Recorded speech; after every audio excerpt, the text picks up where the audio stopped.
Мына ушундай кадырман теле көрүүчү, биз болсо көрсөтүүбүздү улантабыз. Бүгүн бизде экинчи коногубуз бар. Анда сиздерди конок менен тааныштырып өтүүгө уруксат этиңиздер. Бүгүн бизде дипломдуу психолог, эң башкысы ошол эки ажырым жолго түшкөн үй бүлөлөрдү жараштырууга көбүрөөк жардам берген. Үй бүлөлүк тынчтыкты, үй бүлөлүк гармонияны сактоого жардам берген психолог Замира Шерипова эжекебиз бүгүн бизде конокто. Саламатсызбы? Саламатсызбы. Кутмандтаңыз менен. Кутмандтаң. Манайыңыз сонун жаркылдап кийинип келиптирсиз. Биздин эфирди дагы жарык кылып. Эми негизи азыр психологдор көп. Тагыраак айтканда биз социалдык тармактардан жашооңду өзгөртөм, анан жолдошуң менен болгон мамилени өзгөртөм деген психологдор көп, дипломдуу дагы, дипломсуз дагы. Анан биз ошол негизи биздин жашообузду өзгөртө турган психологду кантип тандашыбыз керек, эмнесине көңүл бурушубуз керек? Биринчиден психолог образованиясы болуш керек. Образованиядан кийин ал практический психолог болуш керек. Потому что теорияны эми көбүнчөсү эле эмеден окуп атышат, интернеттен көбүнчөсү подписка кылып разный психологдорго. Практический психолог ал уже жашоону билген, өзүнүн башынан өткөзгөн, который может дать практически конкретные советтерди, да. И мен ошо көп психологдорду билем, которые өзүнүн практически жашоосунан, мен өзүм практически жашоодон болгон өзүм өткөн окуяларды ошондой аялдар, ошондой үй бүлөлөр келишет да, именно билбейм, ошо вселенная посылает деген именно ошондой кишилерди. Кадырман теле көрүүчү, эгерде жан дүйнөңүз кыйналып жаткан болсо, өзүңүздү таппай жаткан болсоңуз, же болбосо стресс, депрессиялык абалда турган болсоңуз, үй бүлөлүк тынчтыгыңыз сакталбай жаткан болсо, жан дүйнөңүздө уйгутуу ойлор болуп аткан болсо, анда сурооңуз бар болгон болсо, экран астында жазылган номерлерге жазсаңыз болот. Биз өз учурунда түз эфирде психологдон кеңеш алып берүүгө, сиздин сурооңузга жооп алып берүүгө биз аракет жасайбыз. Анан сизден окуп калдым да, 18 үй бүлөнү, эки ажырым жолго түшкөн, 18 үй бүлөнү жараштырган деген. Ал үй бүлөлөр болчу, уже жашабай калган, 1 жыл жашабай, уже развод болуп эметкен семьялар да. Анан если бир одна сторона, аялы же күйөөсү ошо желаниясы болсо, ошо үй бүлөм менен жашайт элем деп психологко кайрылса, это возможно. Бир киши хочет, да, ошонун желаниясы менен. И семья, мен бир постум бар, семья это двое, которые смотрят в одну сторону деген да. И специальные техникалар бар да, ошо үй бүлө менен иштей турган да. Это работа в паре, работа с женой, работа с мужем, да. Отдельно и экөөнүн желаниясы болсо, биз по-новому баштайбыз, жаңы обновление кылабыз семьябызда десе, ошо это возможно. Анан айрыкча өткөйлүү куракта биз переходный возраст деп коебуз, ошол учурда балдарыбыз башкача болуп баштайт. Кээ биркилер кулагын тешип, же чачын боетуп, же болбосо кээ биркилер болсо жалаң кара кийим кийип баштайт, бекинип алат, сыртка чыкпайт, бирөөлөр менен сүйлөшпөйт. Ушундай учурда дагы биз психологко кайрылышыбыз керекпи? Сиздин практикаңызда, иш тажрыйбаңызда болдубу? Айтып берсеңиз. Именно 10 жаштан баштап азыр ата-энелер ошо психологко обращение кылып атышат. Потому что 10 жаштан баштап балдардын гормональная перестройка в организме болуп, мурда билесизби, Жазгүл, бизде билчү эмеспиз, переходной возраст деген, ата-энебизден коркуп эле алардан эметип, никакого не было ощущения, может болсо дагы биз билгисчи эмеспиз. Азыр балдар совсем другого плана, да, башкача балдар, да, и они именно показывают, что агрессия эмесин, мне плохо, мен жаман болуп атам деп ата-энесине именно үй бүлөдө ата-энелер остро чувствуют ошо переходной возрастты. И на данный этап аябай көп ошо переходной возраст менен балдарды алып келген да. Анан бир орустарда бир выражение бар, в родном отечестве нет пророка дейт.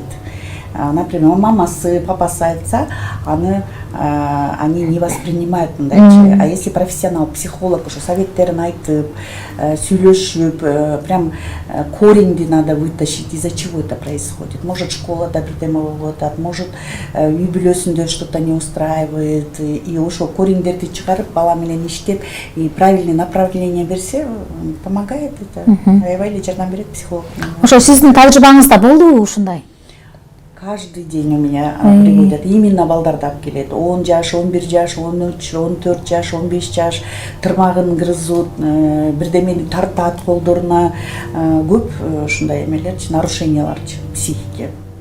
Анан мен угуп калдым эле, кара жалаң кара түстүү кийинип, анан эшигин бекитип алып, эч ким менен сүйлөшпөгөн пациентке келип, анан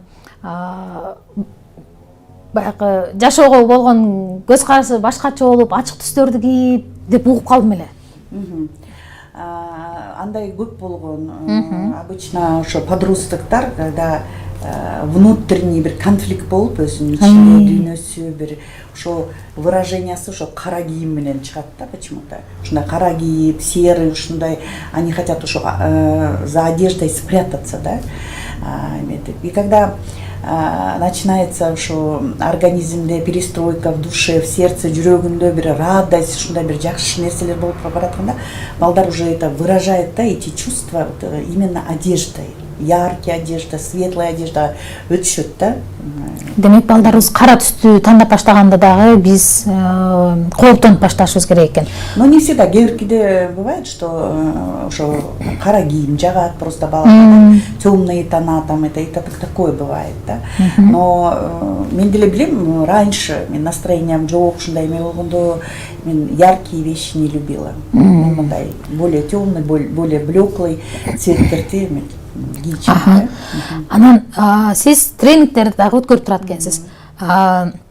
Успешная женщина на все 100 деген аталышта өтүп турсуз да. Бул тренинг кандай тренинг? Бул жактан эмнелерди үйрөндү айымдар?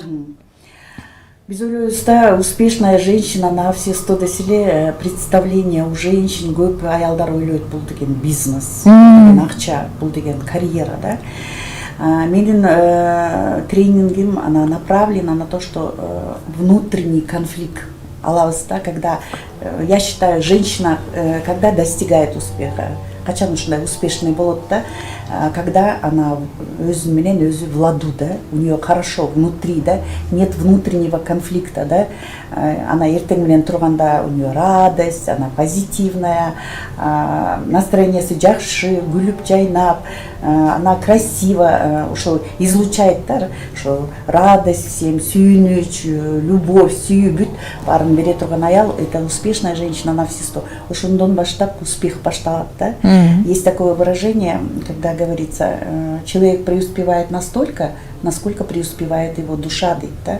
Когда сенин жүрөгүңдө сүйүнүч, тынчтык, бүт эме болгондо баардык иштериң баары болот да. Также, например, үй бүлөдө кыргыздын бир макалы бар го, ынтымак бар жерде рызкы бар депчи. Если семья күйөөсү менен аялы жакшынакай экөө бири-бирин сүйүп, өзү бири-бирин сыйлап, ушундай эме болсо рызкынын баары келет экен. Анан откуда рождаются лидеры балдарчы?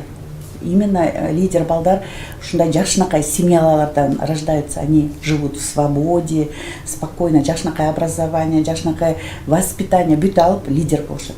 Жаман балдар, мындай хулиган, вот такие откуда выходят? С плохих семей, когда они видят ошо отношения родителей, уруш, мондай кырылыш, эметип, бүт мондай семьядан они берут себя, да. Демек үйдөгү ата-эненин ызы чуусу балдардын бүгүнкү эле жашоосуна эмес, эртеңки жашоосуна, келечегине дагы таасирин тийгизет. Именно, да. Если, например, кыз көрүп атат да, апасын сыйлап, ушундай сүйүп, уважение кылып, атаңар келсин, атаңарды сыйлагыла эме десе, вот ана ошону эле өзүнүн күйөөсүнө будет транслировать, да. Анан бизде азыр көпчүлүк эле билип калды, өзүңдү сүйүшүң керек деп. Жанан өзүн сүйүш керек дегенде кээ бир айымдар түшүнөт, кымбат баалуу буюмдарды алыш керек экен, эс алыш керек экен, каалаган жагыңа барыш керек экен деп. Негизи өзүн сүйүү деген нерсе эмне бул? Я тоже был выражение присоединяюсь. Каждая женщина, не только женщина, каждый ребенок, каждый мужчина өзін сүйішу керек та, өзін сыйлап мындай эметип. Андай кишилер өзін сүйө билген киши башка кишилерди дагы сүйүп, башка кишилерге дагы жакшы отношение кылганды билет да. Конечно, если возможность болсо, бул эң жакшы да путешествияга барып, жакшы кийимдерди кийип, это, я считаю, уважение к себе, да, это твое отношение, сен өзүңдү баалоош, өзүңдү эмесең, соответственно, окружениеңдагы ошондой отношение кылат экен Жазгүл. Ошондой эле отношение. Азыр что скрывать, по одежке встречают дегендейчи, по уму провожают деген.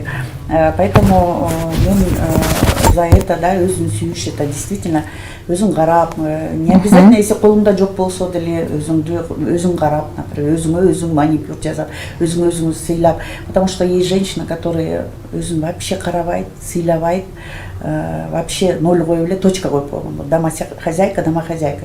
Есть красивые домохозяйки, да, үйүндө жашынакай жүрөт, потому что биз деген кыздарга, балдарга пример беребиз да.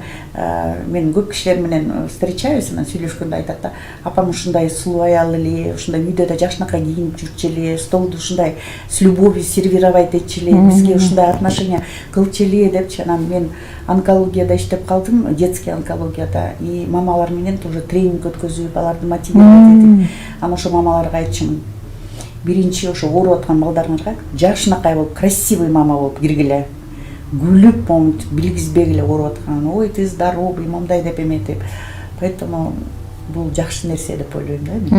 Чындыгында эле эне бактылуу болсо, эненин көзү күлүп, жайнап турса, бала дагы бактылуу болот. Конечно, күйөө да бактылуу болот. Погоду в доме делает женщина. Анан өзүнө болгон ишенимди кантип арттырабыз? Көпчүлүк адамдар өзүнө ишенбейт да. Вот мен тренингтерге барып жүрөм, эметип, анан бир Хакамаданын тренингине бардым да. Эметип, анан это же надо поднимать самооценканы, правильно? Анан самооценканы кантип биз көтөрөбүз да. Многие психологтар рекомендуют аффирмацияларды айткыла, аффирмация дня, цитата дня депчи. Но Хакамада айтты, мен дагы туура көрдүм ошону, чтобы поднять самооценку, ишенимди көтөрүш үчүн ты должен что-то сделать для себя. Например, выучить английский, заняться спортом. Ну, что-то такое, да, планкаңды кичине көтөрүш керек да. Мен, например, өзүм докторантурада окуйм, уже вот летом или осенью защитага чыгам, да. У меня именно работа по семье. Анан мен каждый раз докторантурадан экзамен берген сайын, мени жана профессорлар баары мактап, автоматом коюп эметкен сайын, мен ошо планкам ушундай көтөрүлчү да, какая я молодец, мол экзаменди бердим, муну автомат менен алдым, муну 5ке койдум депчи, и я считаю, это очень даже правильно, да. Надо бирдемени жасап, за что ты полюбишь себя, да. Эми ушул докторантураны кандай темада жактаган атасыз? Теманы мен өзүм выбрала, это на стыке философии и психологии, да, концепт счастья и свободы в межличностных отношениях деген бул үй бүлө жөнүндө отношения между женщиной и мужчиной, да. Анан эми сиз ушул докторантураны докторлукту жакташ үчүн изилденип атасыз. Анан ошол үй бүлөдө кандай көйгөйлөр көп экен бизде? Ну, үй бүлөдө биринчи очередьте мужчина не знает, да, чего хочет женщина. Ал билбейт, ошо аял эмнени хочет, да. Женщина не знает, чего хочет мужчина. Вот. И когда экөө изилденип, ошо теманы билип, ошо теманы изучение кылып, эметип, когда мы убираем жанагы эгоизм, потому что аялында да эгоизм бар, үйөсүндө да эгоизм бар. И ошондой то, что мешает для счастливой, бактылуу жашоого, ошолорду алып, это работа и жены, и мужа, да. Ошондо аябай сонун семьялар болушат да. Бизде көпчүлүк учурда күтүп жасай берет, качан күйөөм ушуну жасайт экен, же күйөөсү болсо качан аялым ушуну жасайт экен, өзү билип качан аткарат. Айгүлдүн күйөөсү, Назгүлдүн күйөөсү романтик, эми биз ушинтип жасап калдык да, романтик, а менин күйөөм өзү билип гүл бербейт деп эле капа боло беребиз да. Негизи күтүп жашаш керекпи? Сейчас современный мир, каждым разом мир меняется, отношения меняются, да. Анан мен кээде ошо тренингтерде аялдар айтышат ушинтип, менин күйөөм романтик эмес, жумушун үйгө келип алып телефондо жатат, мен бактылуу эмесмин, мага внимание надо это депчи. Анан мен аларга айтам, силер өзүңөр пример көрсөткүлө. Покажите пример. Бир жерге романтический ужинга чакыргыла, жакшынакай кийингиле, свечаларды коюп же үйдө организуйте. Мы должны быть сами примером. Да? Сейчас нету такого. Күтүп, ушунда отура берсең, пока өлгөнгө чейин күтө бересиң анычы. Аялдар өздөрү ситуацияны вперед алып, өздөрү көрсөтүп, өздөрү эметип, анан в конце можно сказать, вот мне бы хотелось деп, не так мен я хочу деген болбойт. Мне бы хотелось, мен ушундайды каалайм, ушундай романтический ужиндар бизде семьяны жакындатат, мага аябай жакты, сага жактыбы деп пример көрсөтсөңүздөр, эркектер деле ошону кылат. Жолдошуң сага белек бериш үчүн сен ага туура жол көрсөтүшүң керек экен. Мага качан белек бересиң, качан өзүң билип жасайсың, сен дайыма ушундайсың, телефон кармап эле отурасың деп айтуунун кереги жок экен демек. Ошондой айткан сайын эркектин самооценкасы түшөт. И эркектер деле кичинекей балдардай. Аны үйрөтүш керек, аны көрсөтүш керек, кээде мудрый ушундай аялдар, почему айтышат, аял аябай мудрый ушундай эме болуш керек депчи. Ошо өзүнүн примери менен, өзүнүн жакшы сөздөрү менен өзү акырын воспитание берип алса болот. Эң акыркы суроо, бул жакта суроо келиптир. Эми психолог айымды кайсыл жактан табабыз, кантип издейбиз дейт. Мен 3-чү микрорайондо Улуу Тоо ресторан барбы? 3-чү микрорайондо ошол жакта биздин центрибиз бар. ЦНИ Айкидо деп жазылып турат, дом 29, да. Ошондой эле подвальное помещение, ошол жакта аябай уютный уголок психолога бар, да. Анан Инстаграмга кирсе, ошо кабинет, расценканын баары бар да ошол жакта. Сизге ыраазычылык билдиребиз, атайын убактыңызды бөлүп, сонун маанайда келип бергендигиңиз үчүн. Анан психологиялык суроолорума жакшы жооп бердиңиз. Сизге ыраазычылык билдирем. Айымдардын, мырзалардын деги эле ушул адамзатынын жашоосун өзгөртүүгө, алардын психикалык абалын оңдоого өз салымыңызды кошуп жүрө бериңиз. Кадырман теле көрүүчү, Регион телеканалында таңкы эфирде бүгүн бизде конокто, түз эфирде үй бүлөлүк психолог, биздин дипломдуу психологубуз Замира Шерипова эжекебиз конокто болду. Биз болсо көрсөтүүбүздү жыйынтыктайбыз. Кадырман теле көрүүчү, биздин телеканал менен чогуу биргеликте болгон ар бир көрүүчүгө ыраазычылык билдиребиз. Сак саламатта туруңуздар.